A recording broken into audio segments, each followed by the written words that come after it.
Now, this section is going to be, I'm going to talk about how to write the abstract, or what's involved in the abstract, what kind of, what is contained, or what does it contain, the abstract. Now, the abstract should describe the student's research or the scholar's research, be it a student or a faculty, teacher or instructor or professor, in 200 words. Some journals prefer 150, others say 250 or 300.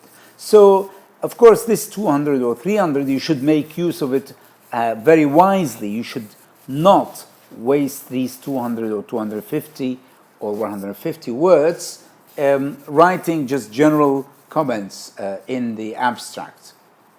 Now, the abstract should represent the research article fully, or paper fully.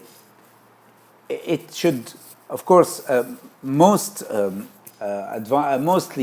would advise scholars or researchers or students to actually write the abstract last and not to write it first, because usually you will have a better idea after you finish your paper or article, after writing it, that you know how to summarize it and make it in a very compact way as an abstract.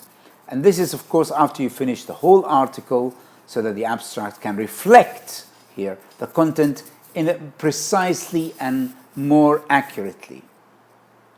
And of course, there's the elements that are in the abstract are the problem or the aim of the research itself, its method, results, and conclusions.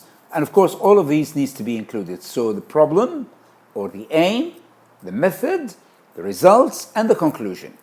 So the abstract shouldn't really mention a large or significant part of the article in terms of summarizing each part of the article in few words, but with details that can give the readers an idea, so that they can determine and decide whether or not to continue reading the whole article.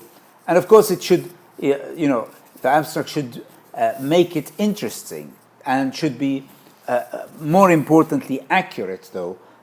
So it's interesting, but accurate, more accurate. So you are actually saying what the article is about. In other words, it's an appetizer for the readers, so they can carry on and read your article or paper. Now, it's important, I'm talking about the student here, of course. It is not only the student, but it can be somebody, a researcher who is a scholar or instructor.